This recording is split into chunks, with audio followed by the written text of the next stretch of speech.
How to make your own nail polish with your new kit from DIY Kit Creations. Using the provided scoops, add your choice of pigment powders to the mixing boat. We recommend between 2 to 6 total scoops of powder. Stir to blend.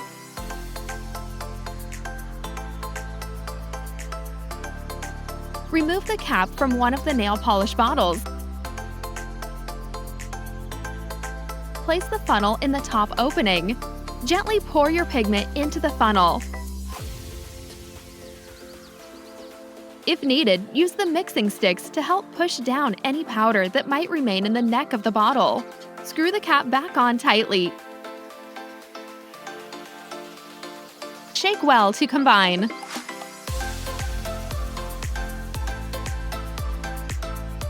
You can use the provided color starter guide for inspiration, or create your own shades. That's it! Your custom-made nail polish color is now ready to show off to your family and friends.